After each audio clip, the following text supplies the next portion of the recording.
estávamos falando, como está depois dessa reunião? As obras de duplicação? Vocês fizeram essa reunião na CIS, né? Isso, mas a reunião da CIS, ela não tinha, assim, o foco dela não era realmente a duplicação. Não né? era duplicação. Era esse documento que eu estava comentando que vai dar esse norte, que vai nortear a gente para que a gente saiba como é que nós vamos planejar a BR-470 para frente. Para frente, que não é depois da duplicação, então.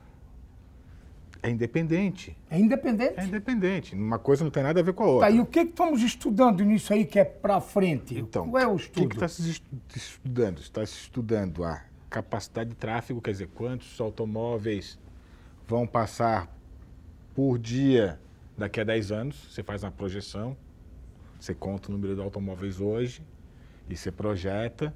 Essa projeção é que vai me dizer se eu vou precisar duplicar um segmento, se eu só dotar de ruas laterais de sentido único, eu já resolvo o problema. As conhecidas marginais? As marginais. As marginais. Então é esse estudo que vai indicar se aquela interseção simples vai virar um viaduto. Né? É esse estudo que vai norteando a gente para ver para onde nós vamos caminhar. Né? Isso é um projeto que ainda vai avançar. Esse já está pronto. Esse está pronto já. Isso já está projetado. Isso. A primeira etapa, vamos supor, se a gente quiser começar a planejar a duplicação de Indaial para o restante da BR-470, a primeira coisa que você tem que ter é esse estudo, é o EVTA, que vai te dizer se é econômico ou não. Certo? Esse estudo já existe. Já existe. Já existe. É o primeiro Ele é passo. econômico. É econômico. É o primeiro passo. Aí, a partir disso, você vai elencando as prioridades e você vai começar a trabalhar para ver de que forma que você vai conseguir vencer essas etapas, né? Só que hoje a gente trabalha... A nossa jurisdição aqui ela é relativamente grande. A gente atende desde Navegantes... Até Campos Novos? Até Campos Novos. São mais de 300 quilômetros de rodovia, certo?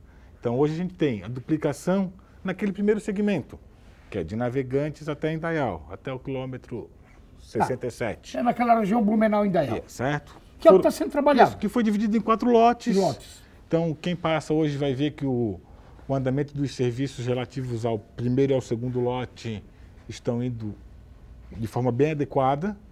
Dentro do cronograma? Dentro do cronograma. A gente tem alguns percalços relativos ao lote 3 e ao lote 4, que aí é uma questão de desapropriação. São muitas desapropriações que vão ser necessárias. Isso não estava previsto antes? Sim, já estava previsto. Só que... Por que para e trava? Porque, assim, são mais de 1000 desapropriações que vão ter que ser feitas, certo? E você tem que negociar de um por um. De um proprietário por proprietário. Quando não há uma negociação consensual, existe a judicialização. Existe. Aí se busca na justiça os direitos. Se busca na justiça. Que daí a justiça determina os valores que tem que ser pago. Exatamente. E no tempo que ela achar adequado. Sim.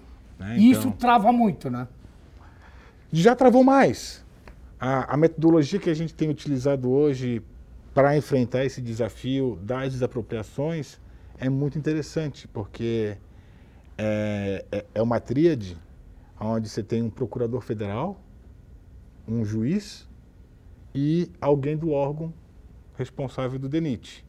Então, quando você já vai conversar com esse proprietário, você não chega no entendimento consensual, o juiz já está ali para poder fazer... Que é o juiz federal. Que é o juiz federal, o procurador está ali para garantir os direitos da pessoa, e você já faz a tratativa de uma vez só. Não precisa fazer primeiro administrativa, encerrar ela, né? Então, começar um processo novamente. Isso, então isso tem agilizado bastante.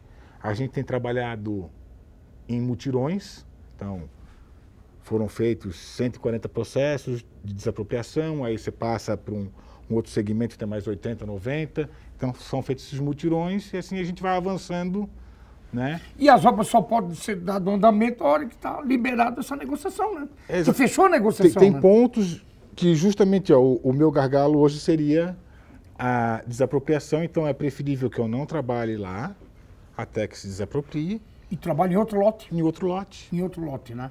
Esse lote é dividido em função do consórcio? Esses lotes são divididos em função das distâncias. Porque o povo é difícil entender. Por que um lote, o segundo lote, o terceiro lote? Para esclarecer bem uma linguagem popular.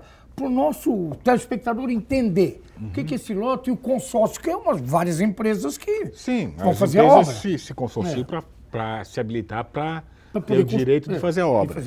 Né? Então, imagina, Neri, que ia ser muito mais complexo se a gente tivesse uma empresa só para fazer a duplicação toda. Seria mais complexo? Sim, porque como é que você vai exigir que ele tenha todos os equipamentos necessários? Certo? Então, a gente divide em segmentos que a gente entende ter tamanhos adequados em que as Por isso empresas que é lotes, consigam... né? São lotes, né? Pedaços, vamos dizer assim. Que as empresas consigam atender da forma que a gente espera.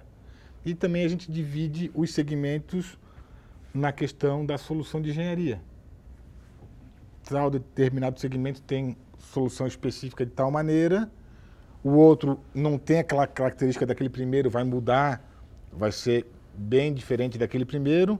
Então não tem porque quem está fazendo aqui, vem fazer aqui. Se o sujeito é especialista nesse serviço, ele vai fazer aquele que ele é especialista. Claro.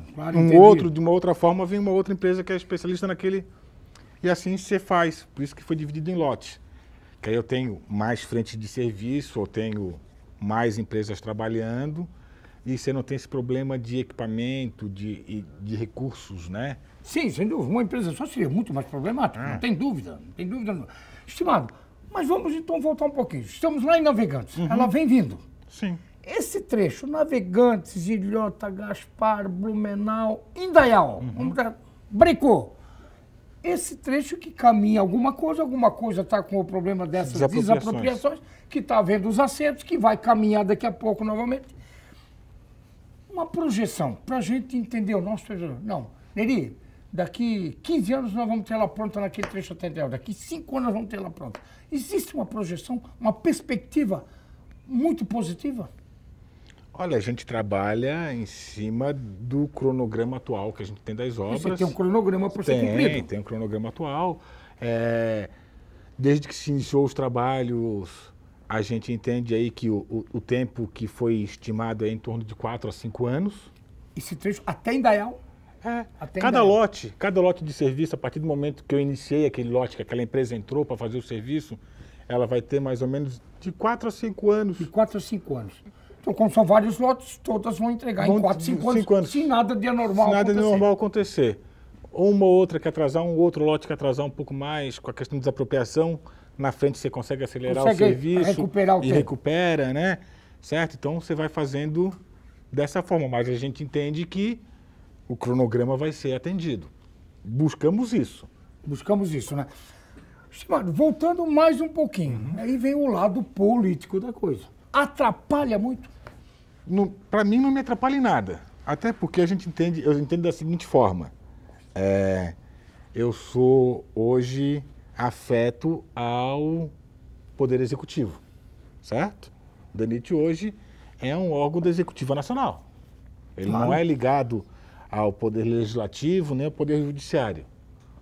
Né? Então a gente entende que normalmente quem vem fazer esse tipo de comentário nas nossas obras, ou é presidente, ou é o ministro do transporte. Senador. O senador eu acho que já não cabe muito. Não cabe muito, mas o ministro do transporte. O ministro sim, o ministro vem. Quer. Né?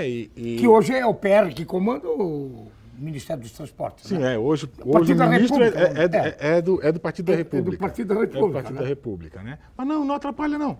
Não me atrapalha não. Nem aquele Alfredo Nascimento que já foi, antigamente estava tudo bom ali, que você ainda não estava aqui. Não estava aqui.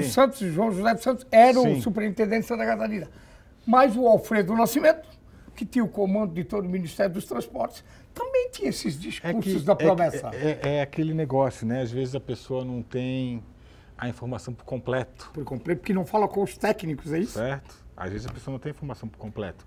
Realmente, se essa obra não tivesse esse desafio tão grande relacionado às desapropriações, o cronograma de execução dela seria bem mais curto. Bem mais curto. Certo? Porque a desapropriação não enseja só você chegar e desapropriar a pessoa.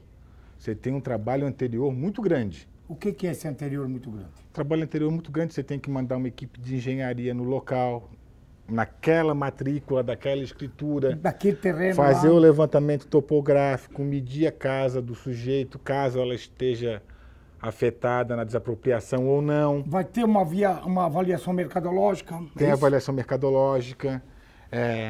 Até se você, por exemplo, tiver um pomar bem simples, certo? Você tem um pomar, você não tem nenhuma residência. Pomar de frutas lá, claro. Cada espécie de árvore frutífera tem um valor. Tem um valor.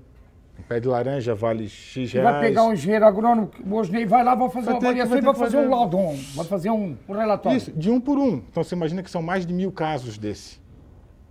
Então, para cada caso, você tem que ter um... E isso custeia muito a nossa BR-470, né? Muitos agricultores, colonos, sítios, pomares, é verdade. Mas é da natureza nossa as cidades e os municípios de se desenvolverem aos longos dos eixos rodoviários, né? No Brasil é muito frequente, né? Você cria o eixo rodoviário e aí os municípios se instalam próximos dele e querem ver o desenvolvimento. Começam a se desenvolver. Claro. E aí pedem para a BR passar no meio da cidade. E depois de 10, 15, 20 anos, pede que saia do meio da cidade. Exatamente. Que é o caso de Poço Redondo, com todo respeito, de Apiúna, que desenvolveu, mas hoje é um problema. A BR no meio das cidades. Essa aqui é a grande verdade. E nós não vamos aqui tapar o sol com a peneira, né, estimado? E falando nisso, para eu poder chamar os meus estimados da banda Chapéu Preto, nós vamos ao nosso intervalo e vamos voltar depois para conversar sobre esse trecho de Apiúna para cá, que é o que interessa muito a nós do Alto Vale. E você vai dar essa perspectiva e essa noção para que a gente possa dar andamento Na Boca do Povo depois da nossa banda Chapéu Preto.